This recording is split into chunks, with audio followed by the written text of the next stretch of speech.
इसकी तरफ ध्यान नहीं देना। तो देखिए सबसे पहला चैप्टर है आपका वैद्युत आवेश एवं क्षेत्र। ये लिया गया है किससे? स्थिर वैद्युत की। तो सबसे पहले हमें समझना है यूनिट, भाई जिस यूनिट से लिया गया है उस यूनिट में जो स्थिर वैद्युत की है, स्थिर वैद्युत की क्या है। तो सबसे पहले हम समझेंगे स्थिर, लिखिए इसको नोट करिए, स्थिर वैद्युतिकी नोट करिए।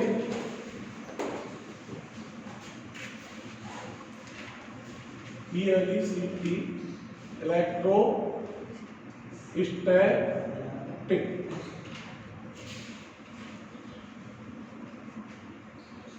स्थिर वैद्युतिकी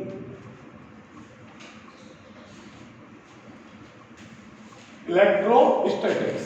इलेक्ट्रोस्टैटिक मींस स्थिर वैद्युतिकी, और इलेक्ट्रोस्टैटिक दो शब्दों से बना, इलेक्ट्रो प्लस स्टैटिक। स्टैटिक का मतलब स्थिर, स्टैटिक का मतलब स्थिर, इलेक्ट्रो मींस आवेश, यानी कि विज्ञान की वह शाखा जिसमें स्थिर आवेश का अध्ययन किया जाता है, स्थिर आवेशों का अध्ययन किया जाता है, स्थिर वैद्युतिकी कहलाती है। देखिए विज्ञान की वह शाखा, विज्ञान की वह शाखा जिसके अंतर्गत स्थिर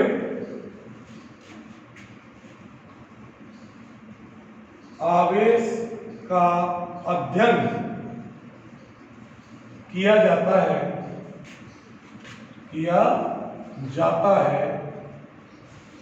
स्थिर वैद्युतिकी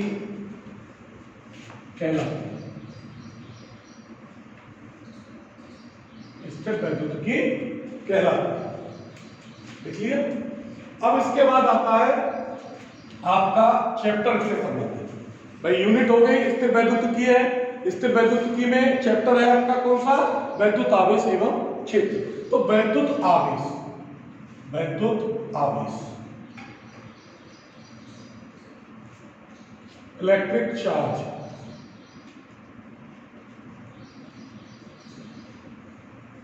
तो देखिए वैद्युत आवेश क्या है? वैद्युत आवेश की डेफिनेशन विद्वानों ने कई तरीका से दी है। वैद्युत आवेश की डेफिनेशन ऐसे भी है कि किन्हीं दो वस्तुओं को, किन्हीं दो पदार्थों को आपस में हम रगड़ें और रगड़ने से उनमें एक गुण उत्पन्न हो जाता है। क्या हो जाता है? एक गुण उत्पन्न होता है जो छोटी छोटी वस्तुओं को अपनी ओर आकर्षित करने लगता है। तो उस गुण को हम वैद्युत आवेश कहते हैं। ये भी है। एक डेफिनेशन और भी बनाई है दूसरी, कि वैद्युत आवेश पदार्थ का वह गुण है, वैद्युत आवेश पदार्थ का वह गुण है जिसकी उपस्थिति में वह पदार्थ अन्य वस्तु पर बल का अनुभव कराता है। उसकी अपनी स्थिति में अन्य वस्तु पर बल का अनुभव कराता है। जैसे कि हमने कोई भी आवेशित छड़ ली और उसको, जैसे हम छोटी छोटी क्लासों में आपने देखा होगा, जब आप लोग छोटी छोटी क्लासों में पढ़ते थे तो इस तरह से पेन को बालों पे रगड़ करके क्या करते थे, कागज के पास ले जाते थे, तो कागज जो उसमें चिपक जाता था। तो वो क्या है? वो वस्तु जो हम रगड़ रहे हैं, जो रगड़ने से उत्पन्न हुआ है वह गुण पदार्थ का, कि जो कागज को जैसे पकड़ रहा है, खींच रहा है, तो कागज को क्या एहसास दिला रहा है? बल का एहसास करा रहा, नहीं करा रहा है? उस पर बल लग रहा है, कागज को ऐसा एहसास हो रहा है कि मुझे कुछ बल लगा करके खींच रहा है। तो इस तरह से भी हम डेफिनेशन बना सकते हैं। दूसरे तरीके से क्या है, लिखिए इसमें कि वैद्युत आवेश पदार्थ का वह गुण है, वैद्युत आवेश पदार्थ का वह गुण है, वह गुण है, वैद्युत आवेश पदार्थ का वह गुण है जिसकी उपस्थिति में, जिसकी उपस्थिति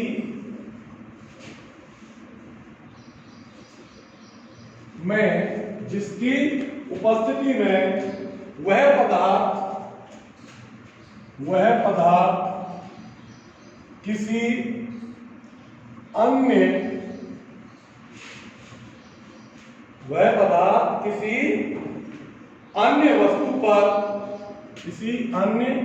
वस्तु पर बल का अनुभव कराता है।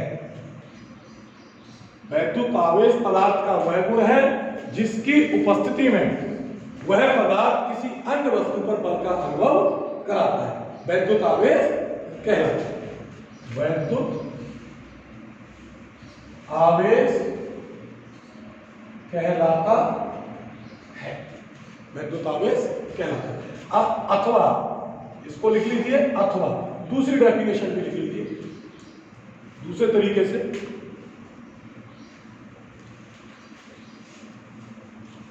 दो पदार्थों को आपस में रगड़ने से दो पदार्थों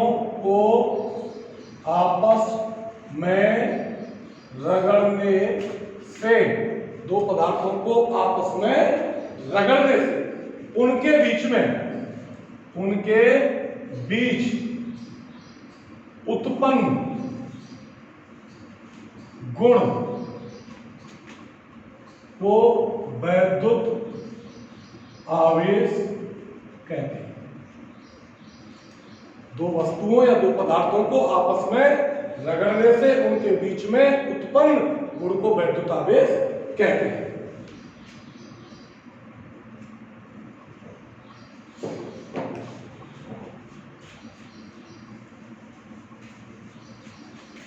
नोट कर लिया होगा।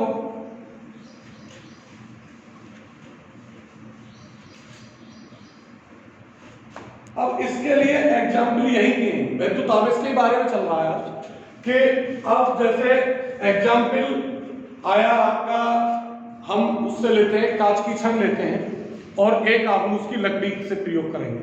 उससे हमें मालूम होगा कि आवेश कितने प्रकार का होता है और कौन कौन सा होता है।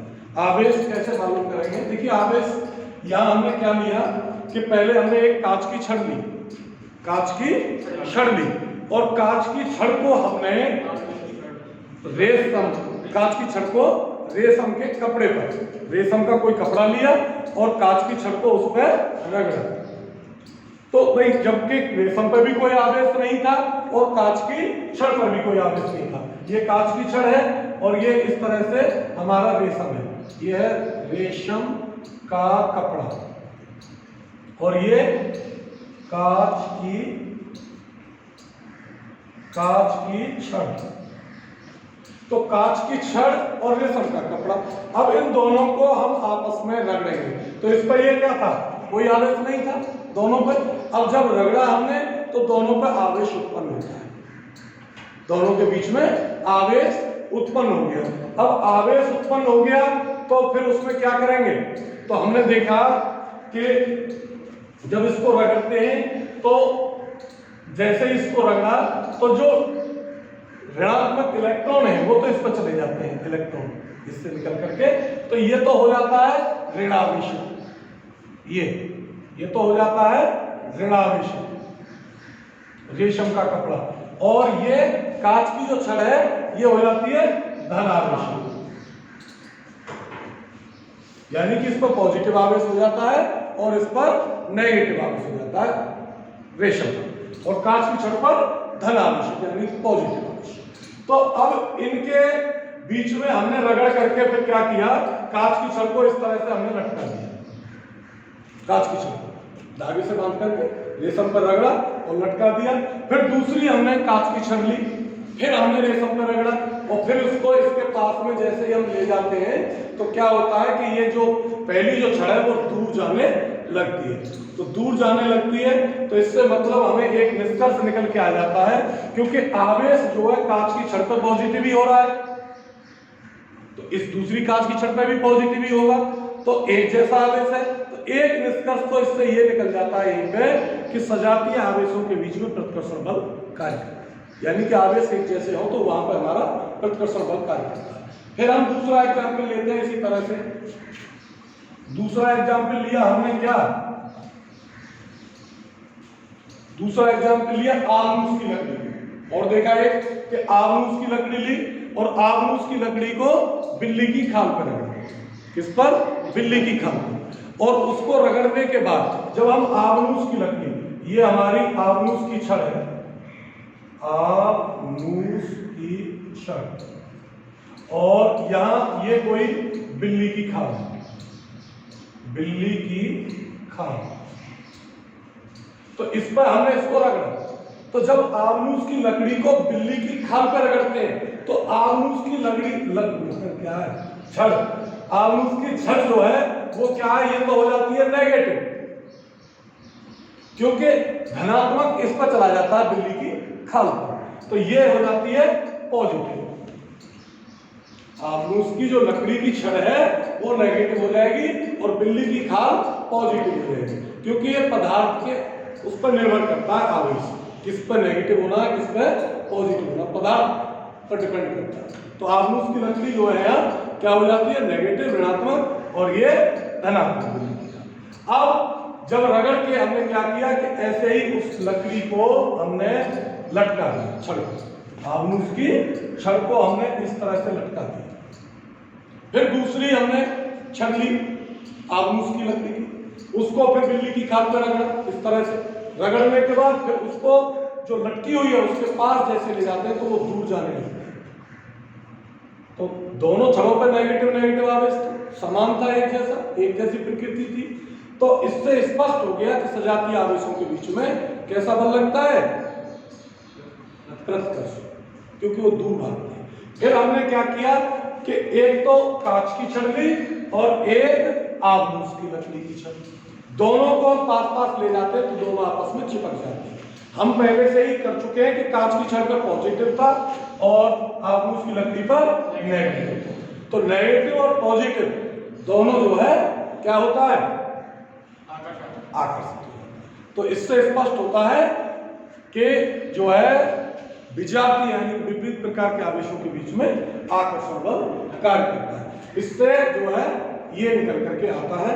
तो इसमें नोट लिखेंगे। और देखिए कुछ विद्वानों ने ये भी कहा है, जैसे अभी हमने बताया कि आमूस की वो कांच की छड़ को जो है रेशम पर रगड़ते हैं तो उसके, और आमूस की लकड़ी को बिल्ली की खाल पर, तो कांच की छड़ को रेशम पर रगड़ते हैं तो वहां पॉजिटिव आवेश उत्पन्न होता है, और लकड़ी की आमूस की लकड़ी की छड़ को बिल्ली की खाल पर रगड़ते हैं तो वहां नेगेटिव आवेश जो है उत्पन्न होता है। इस तरह से आवेश दो प्रकार का होता है, धनात्मक और ऋणात्मक। अब धनात्मक आवेश किसको कहते हैं और ऋणात्मक आवेश किसको कहते हैं, तो ये आप समझेंगे।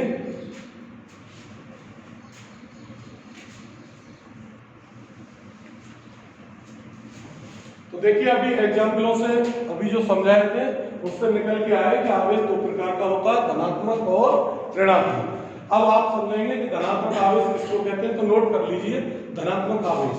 तो धनात्मक आवेश किसी वस्तु पर धनावेश उसकी सामान्य अवस्था से इलेक्ट्रॉनों की कमी को प्रदर्शित करता है।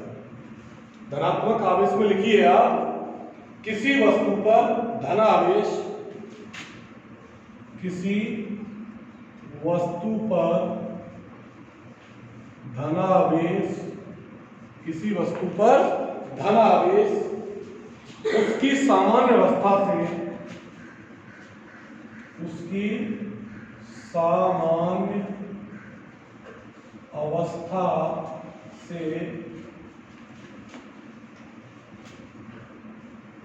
इलेक्ट्रॉन की कमी को व्यक्त करता है, प्रदर्शित करता है।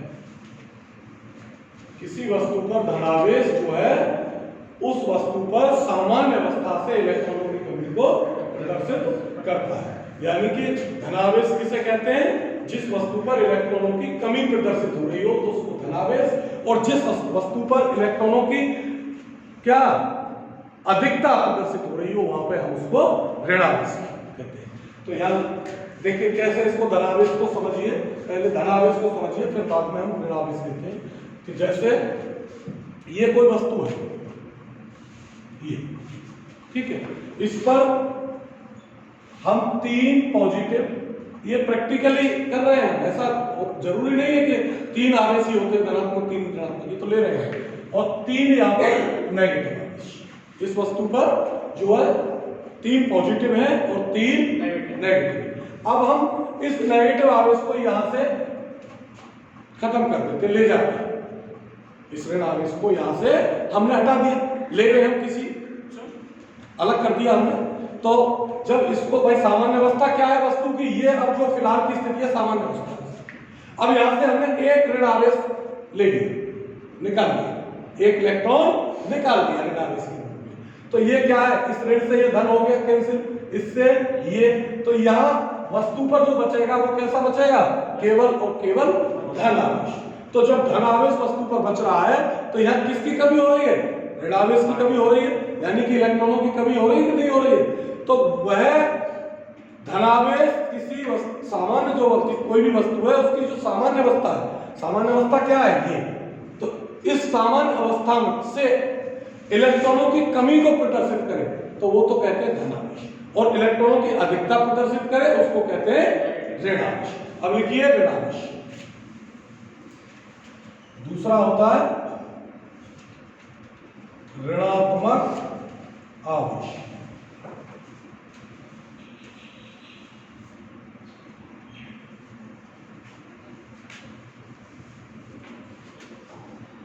किसी वस्तु पर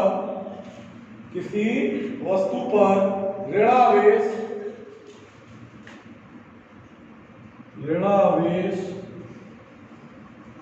किसी वस्तु पर ऋण आवेश उसकी सामान्य अवस्था से इलेक्ट्रॉन की अधिकता को व्यक्त करता है, इलेक्ट्रॉन्स की अधिकता को व्यक्त करता है। यही एग्जाम्पल जैसे इसी को भी लिया है, नेगेटिव 3 पॉजिटिव आवेश है, उस पर 3 4 नेगेटिव है, एक हमने नेगेटिव और ला दिया, यहाँ पे कर दिया, इसको भेज दिया, तो यहाँ से ये तो यहाँ से ये कैंसिल हो जाएंगे, लेकिन इस वस्तु पर क्या बचेगा, नेगेटिव आवेश बचेगा। तो ये इलेक्ट्रॉनों की अधिकता को प्रदर्शित कर रहा है इस तरह से। और जहां किसी वस्तु पर जब इलेक्ट्रॉनों की अधिकता प्रदर्शित होती है तो वहां वस्तु ऋणात्मक होती है, और जहां इलेक्ट्रॉनों की कमी प्रदर्शित होती है वहां वस्तु धनात्मक होती है। ये तो सीधी है, ठीक है, कर लिया नोट। इसके बाद नोट करिए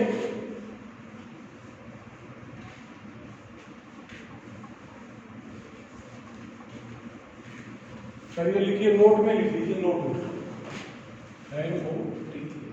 नोट में लिख लीजिए कि सजातीय आवेशों के बीच में, उस बात को लिख लीजिए, अभी बताया था वैसे ही, सजातीय आवेशों के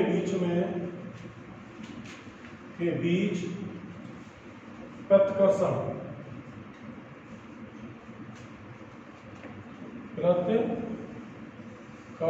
बल तथा विजातीय,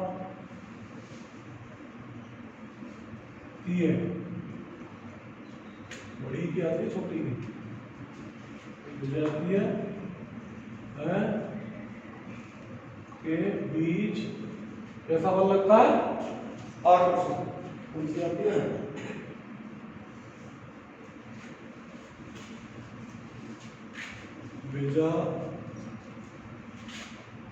ये छोटी मात्रा, सजातीय विजातीय आवेशों के बीच में कैसा लगेगा, आकर्षण बल कार्य करता है। नोट में लिख लेना, ठीक है, एक लिख लीजिए,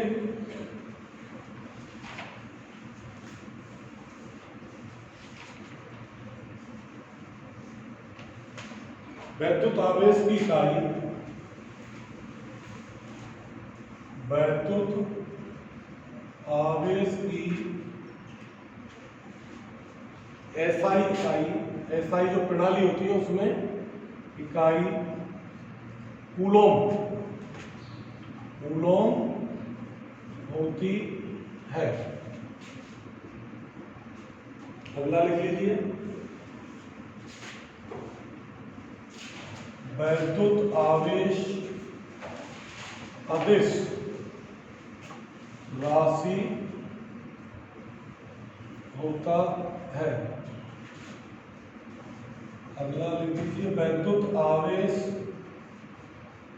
बराबर धारा गुणा समय, यानी कि Q बराबर I इंटू टी। Q बराबर I इंटू टी।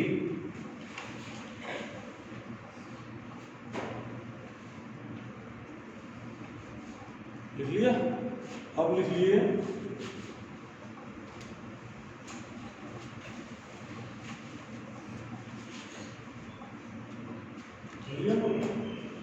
अगली हेडिंग डालिए आप, आवेशन की विधियां।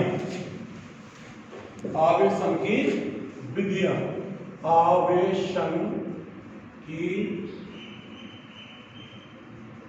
विधियां, यानी कि आवेशित किसी वस्तु को किन किन तरीकाओं से हम कर सकते हैं। आवेशन की विधियां है कि कैसे कैसे किसी वस्तु को हम आवेशित कर सकते हैं। नंबर 1 डाल दीजिए आवेशन की विधि में। सबसे पहले घर्षण द्वारा आवेशन। घर्षण द्वारा आवेशन। घर्षण द्वारा आवेशन।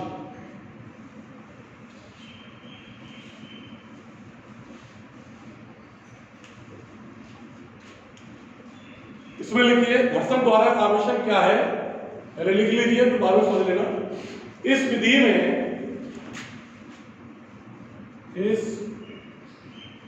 में दो पदार्थों को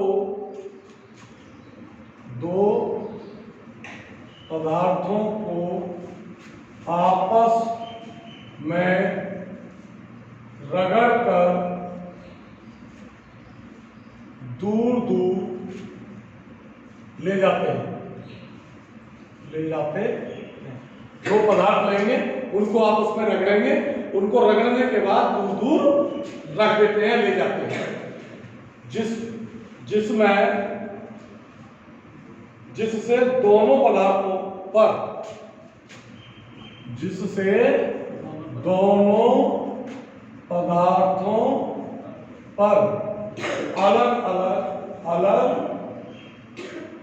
अलग प्रकृति का आवेश उत्पन्न हो जाता है।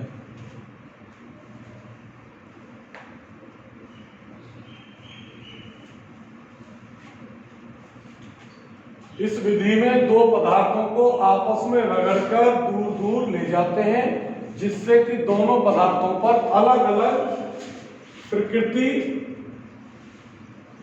एवं समान आवेश उत्पन्न हो जाता है। इसके लिए एग्जाम्पल है, जैसे कि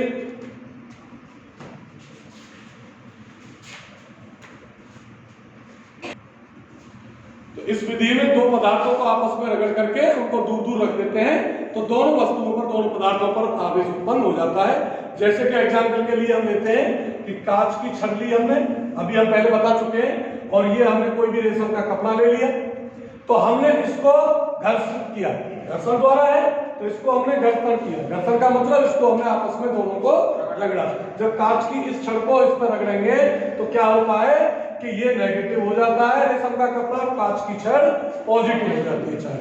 तो दोनों पर मैंने क्या लिखा, जिससे दोनों पदार्थों पर अलग अलग प्रकृति एवं समान आवेश उत्पन्न हो जाता है। यानी कि दोनों पर अलग अलग प्रकृति का, प्रकृति से मतलब इस पर धनात्मक और इस पर ऋणात्मक, दोनों पर अलग अलग प्रकृति का आवेश उत्पन्न हो गया, लेकिन जितना इस पर हुआ है इतना ही इस पर हुआ है, तो इसलिए समान उत्पन्न आवेश हो जाता है। तो इस तरह से ये होती है हमारी घर्षण की आवेशन विधि। घर्षण द्वारा आवेशन। अब आइए इसको लेते हैं दूसरी विधि, आपकी आती है चालन द्वारा आवेशन। चालन द्वारा आवेशन।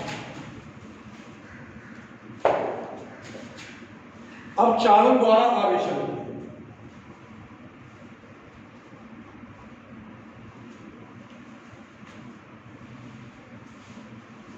इस विधि में लिखिए, इस विधि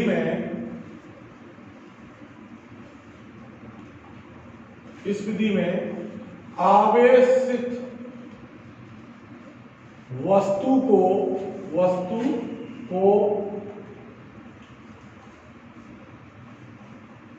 अनावेशित वस्तु से स्पर्श कराकर इस विधि में आवेशित वस्तु को अनावेशित वस्तु से स्पर्श कराकर अनावेशित वस्तु को आवेशित किया जा सकता आवेशित किया जा सकता है। कैसे भाई? कोई भी एक वस्तु है, जैसे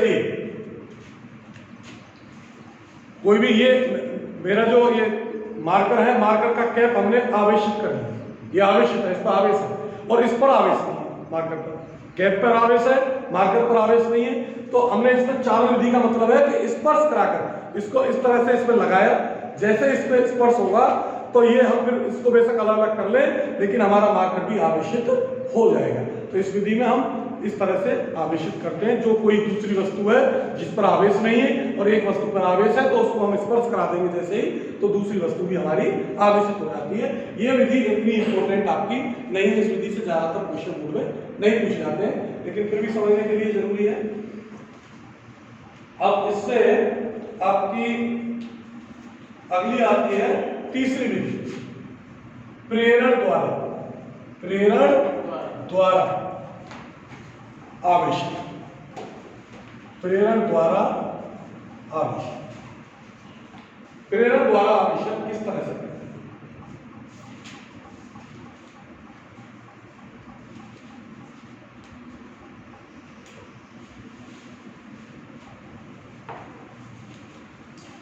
नोट करिए, यदि किसी आवेशित वस्तु को यदि किसी आवेशित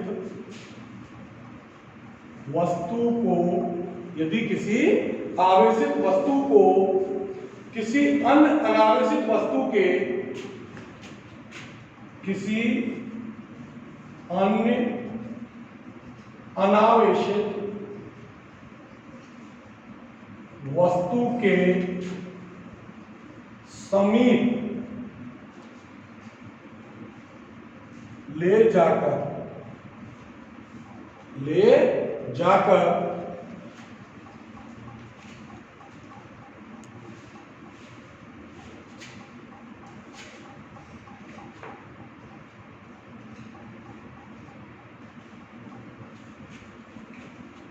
यदि किसी आवेशित वस्तु को किसी अन्य अनावेशित वस्तु के समीप ले जाएं, देखिए ले जाएं, तो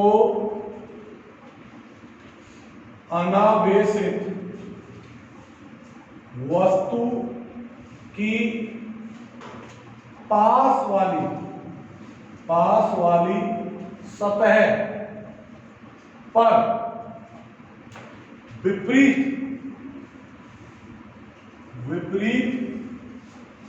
प्रकृति का आवेश उत्पन्न हो जाता है। विपरीत प्रकृति का आवेश उत्पन्न हो जाता है।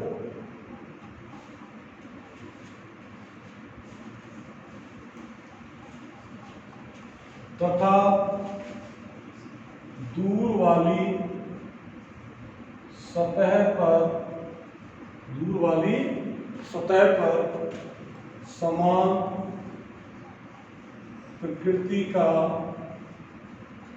आवेश उत्पन्न हो जाता है। समान आवेश उत्पन्न हो जाएगा दूर वाली सतह। अब इसको समझाएंगे कैसे।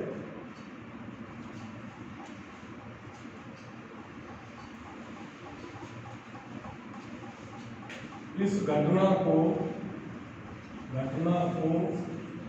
स्थिर वैद्युत प्रेरण कहते हैं। इस घटना को स्थिर वैद्युत प्रेरण कहते हैं। कैसे?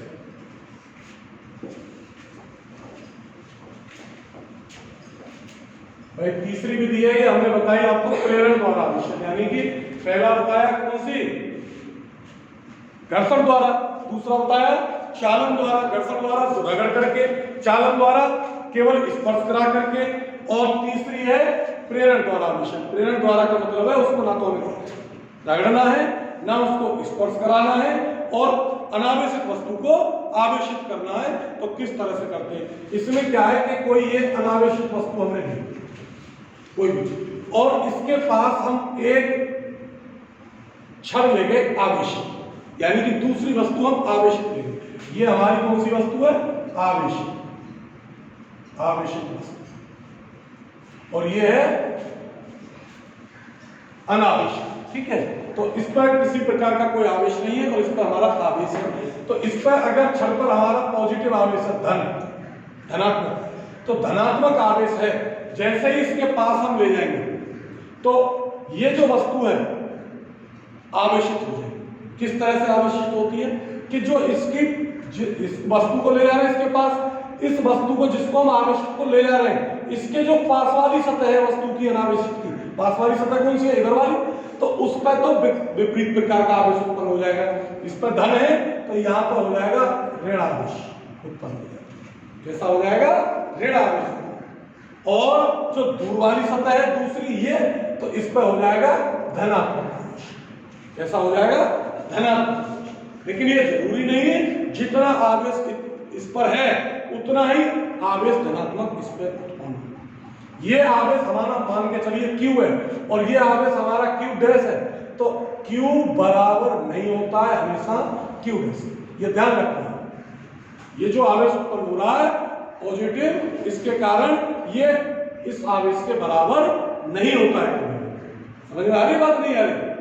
तो हम जैसे ही इस प्रेरण द्वारा आवेशन करेंगे किसी वस्तु का, तो हम एक आवेशित वस्तु ले जाएंगे अनावेशित वस्तु के पास में। तो आवेशित वस्तु हमारी डिपेंड करती है, अगर पॉजिटिव है तो अनावेशित वस्तु की जो पास वाली सतह है उस पर हमारी जो वस्तु आवेशित है उस पर जैसा आवेश है उसके विपरीत प्रकार का आवेश पास वाली सतह पर उत्पन्न हो जाएगा, और दूर वाली जो विपरीत सतह है उस पर हमारा सेम आवेश जो क्षण पर है वो सेम आवेश उत्पन्न हो जाएगा।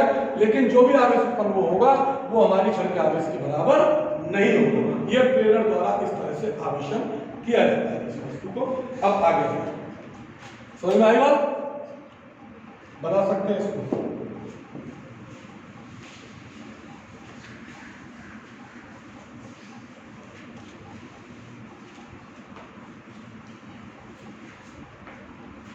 नोट कर लीजिए, इसको बना लीजिए।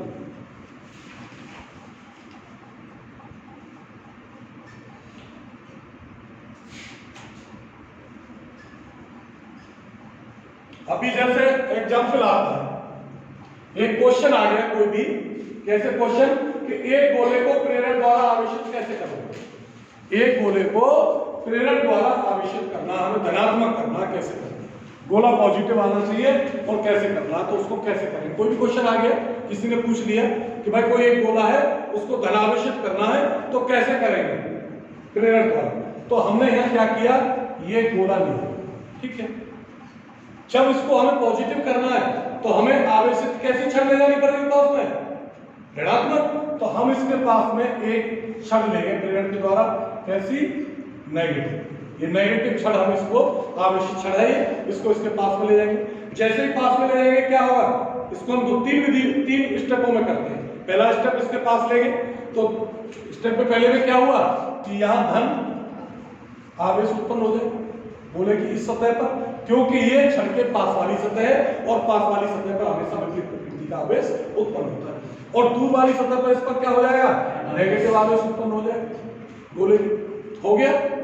जब ये नेगेटिव आवेश उत्पन्न हो गया तो फिर दूसरे स्टेप में क्या करते हैं कि हमने जो है, जब आवेशित तो हो गया गोला, हमने उस छड़ को अलग हटा दिया, छड़ को अलग हटा लिया और इससे हमने क्या किया, गोले को हमने जो है पृथ्वी से इस तरह से भूस्पर्श करा दिया। इसका भूस्पर्श, इसको बोलते हैं भूस्पर्श, यानी कि पृथ्वी से संपर्क, पृथ्वी से जोड़ दिया। जब इसको हमने जोड़ दिया तो पृथ्वी से जैसे ही जोड़ेंगे तो इस गोले के जो भी ऋणात्मक आवेश है वो कहां गए, पृथ्वी में चले गए। और पृथ्वी में जैसे ही जाएंगे तो हम क्या करते हैं, तीसरे स्टेप में जैसे ये पृथ्वी में चले जाते हैं तो हमारी स्थिति जो बनेगी गोले की, ये बनेगी, इसमें पॉजिटिव आवेश इस तरह से रह जाएगा और ये पृथ्वी में चले गए इस तरह से भूस्पर्श कराने के बाद। तो फिर हम क्या करते हैं, उसको यहां से कट कर दिया, पृथ्वी से गोले को हटा दिया और जैसे ही हटा देते हैं तो गोला हमारा इस स्थिति में पैदा होता है कि उस पर केवल और केवल पॉजिटिव आवेश ही होता है। तो इस तरह से अगर कोई पूछ ले कि किसी गोले को किस तरह से धनात्मक किया जाता है प्रेरण के द्वारा, करके बताइए, तो इस तरह से उसको करते हैं। धनात्मक करा तो ऋणात्मक छड़ ले जाएंगे, ऋणात्मक करा तो धनात्मक छड़ ले जाएंगे, इस तरह से उसको हम कर सकते हैं। ठीक है, अब आगे आइए, समझ लीजिए ना।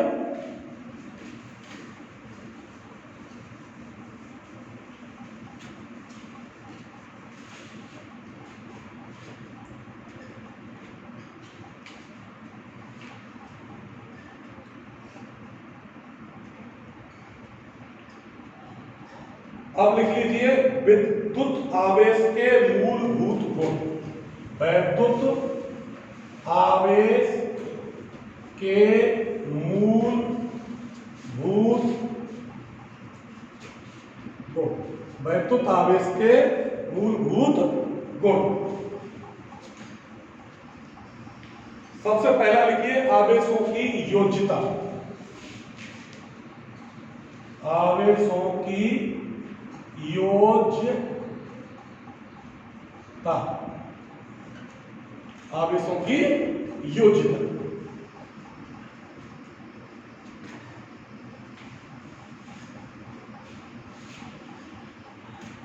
इसमें क्या है कि विभिन्न प्रकार के आवेश हैं, जैसे कोई बताएंगे, चलो लिखिए पहले इसमें, विभिन्न प्रकार के आवेशों को जोड़ने के लिए बीजगणितीय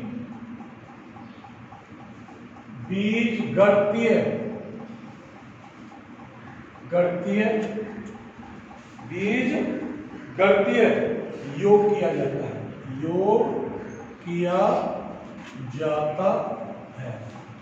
आवेशों की योज्यता, आवेशों को जोड़ना, किस तरह से जोड़ते हैं, विभिन्न प्रकार के आवेशों को जोड़ने के लिए बीजगणितीय योग किया जाता है। जैसे एग्जाम्पल मान के चलिए हम लिखते हैं किसी निकाय, जैसे एग्जाम्पल ले लें कहीं, किसी निकाय पर +2 माइक्रोकूलम -2 माइक्रोकूलम +4 माइक्रोकूलम आवेश है, आवेश स्थित है, तो कुल आवेश कितना होगा। अगर हम कुल आवेश निकालें तो योज्य विधि से ही निकालेंगे, योज्यता से। तो कैसे निकालेंगे, चिन्ह सहित +2 माइक्रोकूलम -2 माइक्रोकूलम +4 माइक्रोकूलम। देखिए इसको, प्लस के 2 माइक्रोकूलम, यहाँ माइनस हो जाएगा 2 माइक्रोकूलम, यहाँ प्लस हो जाएगा 2 माइक्रोकूलम, इससे ये कट गया तो प्लस के 4 माइक्रोकूलम कुल आवेश होगा किस पर, निकाय। इस तरह से हमारी पहली जो गुण है, मूलभूत गुण है, वो क्या है, आवेशों की योज्यता। नंबर 2 नोट कर लिया, नोट कर लीजिए इसको।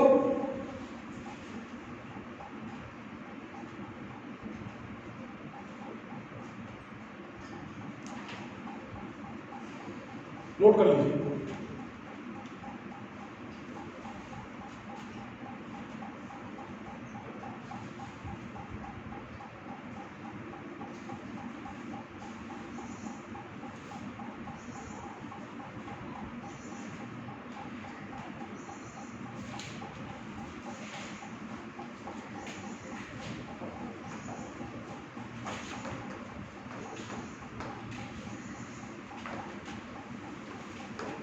दूसरा क्या है, सेकंड गुण है आवेश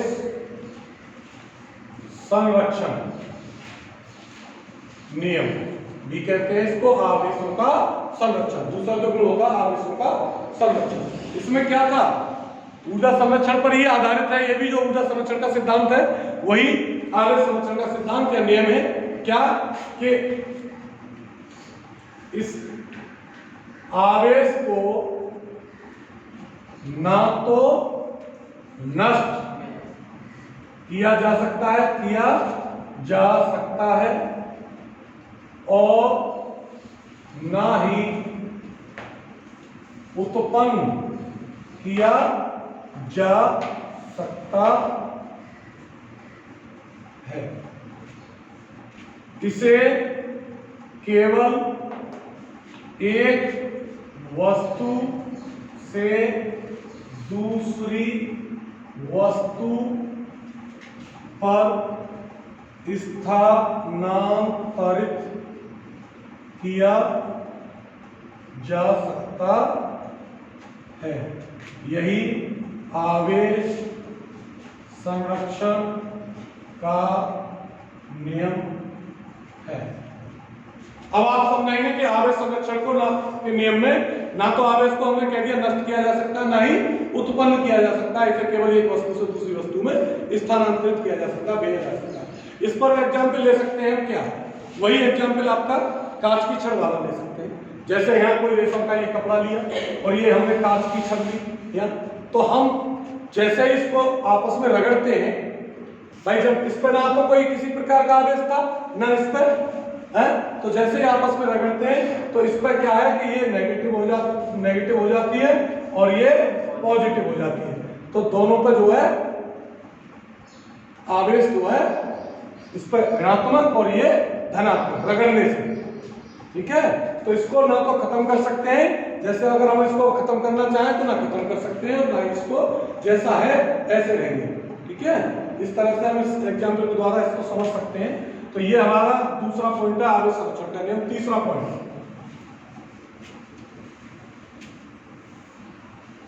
तीसरे पॉइंट में लिखिए आवेश का क्वांटीकरण। आवेश का क्वांटीकरण, आवेश का क्वांटीकरण।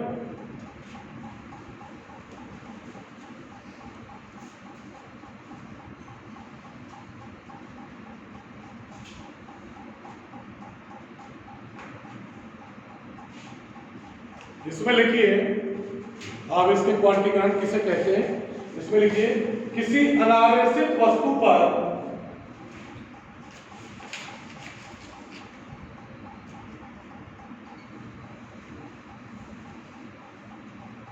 किसी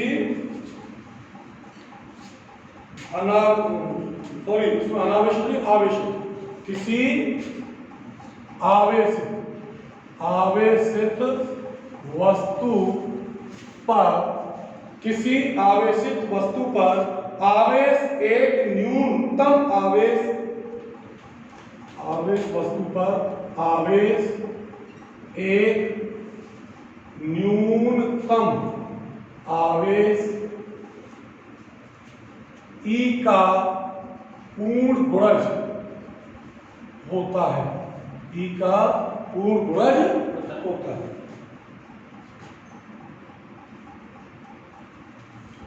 E के, या इसको इस तरह से पूर्ण गुणज होता है, इसको ऐसे भी लिख सकते हैं कि E के पूर्ण गुणज के रूप में होता है, ऐसे भी लिख दीजिए E के पूर्ण गुणज के रूप में होता है। अर्थात आवेश को अनिश्चित रूप में, आवेश को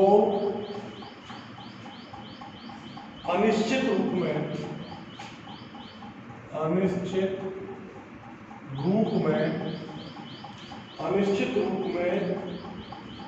विभाजित नहीं किया जा सकता, विभाजित नहीं किया जा सकता है।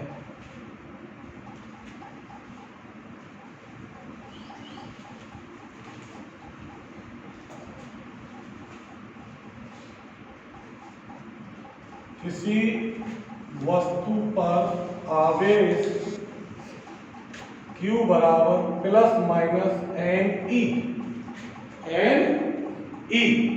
एन जो होगा यहाँ पर 1 2 3 4 5 6 कुछ भी हो सकता है, लेकिन 1/2 1/3 2/3 4/5 इस तरह से नहीं हो सकता, पूर्ण गुणज के रूप में ही होगा, ये ध्यान रखना है। यानी कि इसके ऊपर एक क्वेश्चन बन जाता है। यहाँ पर क्या क्वेश्चन बनता है? एक क्वेश्चन बन जाता है किस तरह से कि प्रकृति में निम्न में से कौन सा आवेश संभव है। प्रकृति में निम्न में से कौन सा आवेश संभव है? संभव है, कौन सा आवेश संभव है? जैसे इसमें दे दिया फर्स्ट 1/2 ई, सेकंड 1/3 ई, थर्ड 2/3 ई और फोर्थ दे दिया 5 ई या 4 ई, जो भी दे दिया ये दे दिया। अब इसमें से क्वेश्चन तुमसे पूछ लिया, क्या पूछा कि प्रकृति में निम्न में से कौन सा आवेश संभव है। अब बताइए आप कौन सा आवेश संभव है? 4 ये बात क्यों? क्योंकि हमने लिखा है किसी आवेशित वस्तु पर आवेश एक न्यूनतम आवेश E के पूर्ण गुणज के रूप में ही होता है। जो प्रकृति में पाया जाता है वो न्यूनतम निम्नतम सबसे छोटा आवेश कौन सा होता है? E होता है। तो उसको और छोटा तो नहीं कर सकते भाई, सबसे छोटा आवेश कौन सा है? E। अब इससे छोटा कोई हो ही नहीं सकता है, इससे छोटा नहीं होगा तो ऐसा थोड़ी है 1/2 का मतलब क्या हो गया? इससे भी छोटा, आधा हो गया, जबकि नहीं हो सकता है। इससे बड़ा तो हो सकता है लेकिन छोटा नहीं होगा, इसलिए ना तो ये होगा ना ये होगा ना ये होगा, पूर्ण गुणज के रूप में ही हो सकता है। 4 हो सकता है, 5 हो सकता है, कुछ भी हो सकता है। तो ठीक है, इस तरह से आवेश का। अब देखिए कूलोम का नियम, इधर समझिए कूलोम का नियम। कूलोम का नियम क्या है? इस नियम के अनुसार, नोट कर लीजिए जिसने नहीं किया हो, इस नियम के अनुसार किन्हीं दो आवेशों के बीच लगने वाला वैद्युत बल उन आवेशों के गुणनफल तथा उनके बीच की दूरी के वर्ग, उन आवेशों के गुणनफल के अनुक्रमानुपाती तथा उनके बीच की दूरी के वर्ग के व्युत्क्रमानुपाती, व्युत्क्रमानुपाती होता है। भाई कूलोम का नियम, इस नियम के अनुसार किन्हीं दो आवेशों के बीच लगने वाला वैद्युत बल उन आवेशों के गुणनफल के अनुक्रमानुपाती तथा उनके बीच की दूरी के वर्ग के व्युत्क्रमानुपाती। अब इसमें क्या है कि दो आवेश हमने इस तरह से लिए, एक तो ये Q1 और दूसरा ये Q2 आवेश, दोनों के जो बीच की दूरी है वो इस तरह से हमने R ली, दोनों के बीच। तो इनके बीच में लगने वाला जो वैद्युत बल होगा वो क्या लिखवाया पहली शर्त में, जो क्या है कि आवेशों के गुणनफल के अनुक्रमानुपाती होता है। तो इनके बीच में लगने वाला वैद्युत बल क्या है कि F प्रोपोर्शनल Q1 Q2। समीकरण नंबर 1 इसको लिख सकते हैं, मान लिया हमने, माना दो आवेश Q1 व Q2 एक दूसरे से R दूरी पर रखे हैं, तब इनके बीच लगने वाला बल वैद्युत बल। तो F प्रोपोर्शनल Q1 Q2। दूसरी शर्त के अनुसार F प्रोपोर्शनल 1/r²। भाई ये कहा है कि वृत्त के अनुपाती होता है r²। तो दोनों समीकरणों को मिला दिया जाए तो F प्रोपोर्शनल Q1 Q2 बटे r²। अब यहाँ प्रोपोर्शनल के चिन्ह को हटाएंगे तो हम क्या लाएंगे, कोई भी एक कांस्टेंट लाएंगे बराबर का चिन्ह लगाने के लिए कि Q1 Q2 बटे r², इतने न्यूटन। ये हमारा कूलॉम के नियम से फॉर्मूला तैयार हो गया, जिनका हम सवालों में प्रयोग करेंगे। अब K क्या है, K एक नियतांक है। K बराबर होता है 1/4πε0 और इसकी वैल्यू होती है 9 × 10⁹ न्यूटन मीटर स्क्वायर प्रति कूलॉम स्क्वायर। तो इस तरह से हम लिख सकते हैं कि F बराबर 1/4πε0 Q1 Q2 बटे r²। ऐसे भी लिख सकते हैं इस फॉर्मूला को, ऐसे भी F = 9 × 10⁹ Q1 Q2 बटे r²। ऐसे भी लिख सकते हैं इतने न्यूटन। कई तरीका से इसको लिख सकते हैं, वैल्यू रख करके कर लीजिए कांस्टेंट की, K में छोड़ दीजिए कहीं भी, वही हमारा कूलॉम का नियम हो जाएगा। एप्सिलॉन नॉट क्या है, निर्वात की वैद्युतशीलता। एप्सिलॉन नॉट क्या है, निर्वात की वैद्युतशीलता है, जिसकी वैल्यू होती है, एप्सिलॉन की वैल्यू कितनी होती है 8.85 × 10⁻⁻12 क्या आएगी, न्यूटन मीटर स्क्वायर प्रति कूलॉम स्क्वायर, इसी में आएगी। ठीक है, ये है। तो इस तरह से मैं बोलो,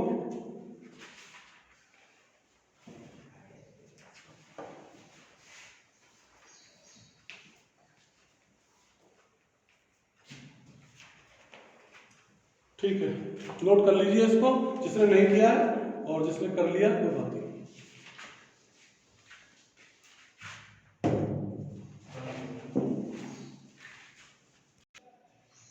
देखिए इसमें एप्सिलॉन की वैल्यू 8.85 × 10⁻⁻12 न्यूटन मीटर स्क्वायर प्रति कूलॉम स्क्वायर दिया, जबकि ये देखिए मात्रक पे बहुत डिपेंड करता है, ये गलत लिख दिया हमने।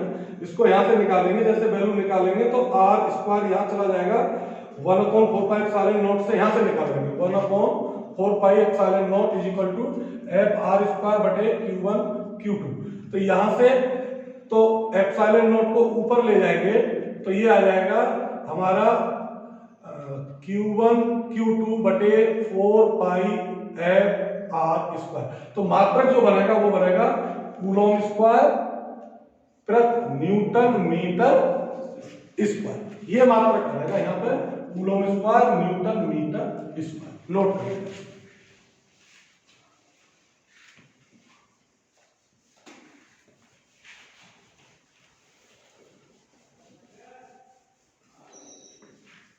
इसके बाद आपका आता है कूलॉम के नियम के बाद आता है वैद्युत बल की गुरुत्वाकर्षण बल से तुलना। वैद्युत बल की गुरुत्वाकर्षण बल से तुलना, आप लोग जानते हैं वैद्युत बल और गुरुत्वाकर्षण। गुरुत्वाकर्षण बल को आपने कक्षा 11 में पढ़ा है। वैद्युत बल का मान अभी जो हमने फॉर्मूला निकाला कूलॉम के नियम से, F बराबर 1/4πε0 Q1 Q2 बटे r² से ज्ञात करते हैं, जबकि गुरुत्वाकर्षण बल Fg का मान G m1 m2 बटे r² से ज्ञात करते हैं। एक तो अंतर ये हो गया, इस पर दोनों का अलग अलग है, दोनों का फॉर्मूला। दूसरा अंतर हो गया, वैद्युत बल आपका आकर्षण भी हो सकता है, प्रतिकर्षण भी हो सकता है, जबकि गुरुत्वाकर्षण बल केवल और केवल आकर्षण बल ही होता है। 2 पॉइंट क्लियर हो गए।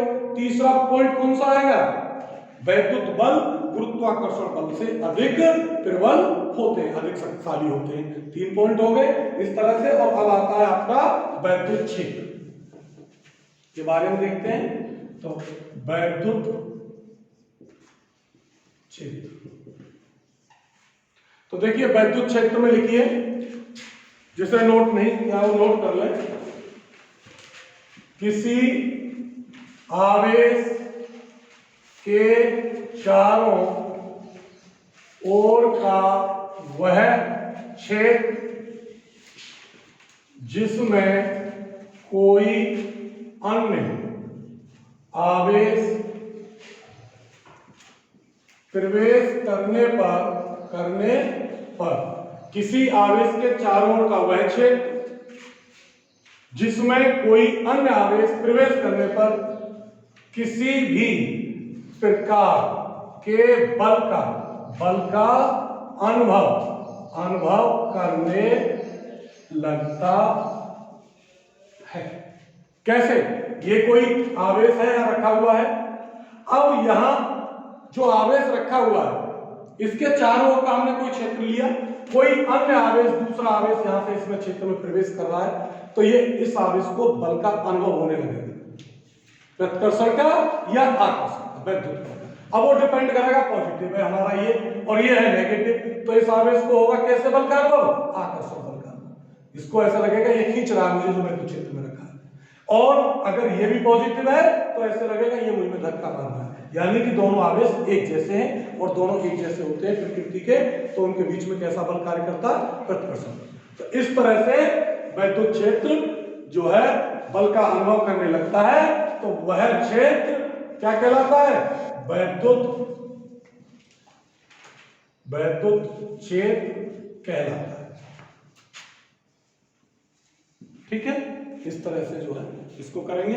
अब लिख लीजिए वैद्युत बल रेखा,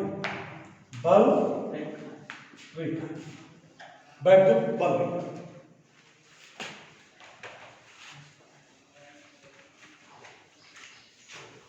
वैद्युत बल रेखा इसी पर डिपेंड है। कोई भी क्षेत्र में आवेश उसको हम अगर स्वतंत्र कर दिया जाए, जैसे ये आवेश था यहाँ पे रखा हुआ था, इसको चलने के लिए स्वतंत्र कर दिया जाए तो ये बल की दिशा में ही चलने लगता है, और बल की दिशा निरंतर बदलती रहती है, तो इसलिए इसकी भी दिशा निरंतर बदलती रहती है, और एक समय ये एक वक्राकार मार्ग पर गति करने लगता है। उस वक्राकार मार्ग को वैद्युत बल रेखाएं कहते हैं। तो इसके लिए ये हो गया। अब अगर हम इसको शॉर्ट में डेफिनेशन बनाएं तो कैसे बनाएंगे कि वैद्युत क्षेत्र में रखा आवेश गति करने के लिए जिस मार्ग का अनुसरण करता है उस मार्ग को वैद्युत बल रेखाएं कहते हैं। नोट कर लीजिए कि वैद्युत क्षेत्र में रखा आवेश गति करने के लिए जिस मार्ग का अनुसरण करता है उस मार्ग को वैद्युत बल रेखाएं कहते हैं। उस मार्ग को वैद्युत बल रेखाएं कहते हैं। इससे आगे वैद्युत बल रेखाओं के गुण। अब इसके प्रॉपर्टीज हैं वैद्युत बल रेखाओं के गुण। इसमें क्या है? नंबर 1 कौन सा गुण? लिख लीजिए, नोट कर लीजिए जिसने नहीं लिखा हो। ये रेखाएं धन से चलकर ऋण आवेश पर समाप्त होती है। नंबर 1, ये रेखाएं धन आवेश से चलकर ऋण आवेश पर समाप्त होती है। नंबर 1 हो गया, ये रेखाएं धन से निकलती है और ऋण पर समाप्त होती है। दूसरा लिख लीजिए, बल रेखा के किसी भी बिंदु पर, बल रेखा के किसी भी बिंदु पर खींची गई स्पर्श रेखा उस बिंदु पर धन आवेश पर लगने वाले बल की दिशा को व्यक्त करती है। 2 हो गया। तीसरी, ये रेखाएं एक डोरी बंधी हुई है, उसकी तरह, जैसे डोरी बंधी हुई है, लचकदार डोरी बंधी हुई है कोई, तो वो सिकड़ने का प्रयत्न करती है, ऐसे ही ये रेखाएं भी बंधी हुई लचकदार डोरी की तरह सिकड़ने का प्रयत्न करती है। इस तरह से बल रेखाओं के आपके गुण जो है समाप्त हो जाते हैं। और अब आता है आपका वैद्युत क्षेत्र की तीव्रता आता है इसके बाद। तो वैद्युत क्षेत्र की तीव्रता कैसे करेंगे? देखिए, वैद्युत क्षेत्र की तीव्रता की डेफिनेशन हम उस तरह से निकालेंगे अकॉर्डिंग फॉर्मूला, या अगर हमें फॉर्मूला भी याद रहे तो वैद्युत क्षेत्र की तीव्रता में लिखिए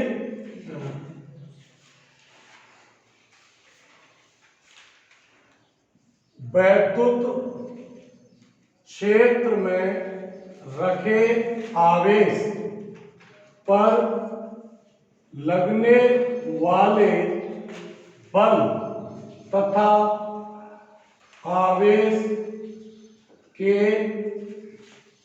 अनुपात को वैद्युत क्षेत्र की तीव्रता कहते हैं। इसे E से व्यक्त करते हैं। E बराबर F/Q। यहाँ पे ले सकते हैं, जैसे रखे आवेश लिया है तो हम यहाँ पे परीक्षण आवेश भी ले सकते हैं। वैद्युत क्षेत्र में रखे परीक्षण आवेश पर लगने वाले बल को बल तथा परीक्षण आवेश के अनुपात को परीक्षण आवेश के अनुपात को कहते हैं। तो परीक्षण आवेश को हम डिनोट करते हैं Q0 से, तो इसलिए F/Q0 E बराबर मात्रक हो गया न्यूटन प्रति कूलम। इस तरह से वैद्युत क्षेत्र की तीव्रता है। कल बताएंगे हम वैद्युत क्षेत्र की तीव्रता के लिए फॉर्मूला निकालेंगे, वो किसी बिंदु आवेश के कारण, और फिर आगे वैद्युत द्विध्रुव का आघूर्ण और वैद्युत द्विध्रुव के कारण वैद्युत क्षेत्र की तीव्रता के दो फॉर्मूला है, और इस चैप्टर का आधा भाग आपका खत्म हो गया। ठीक है।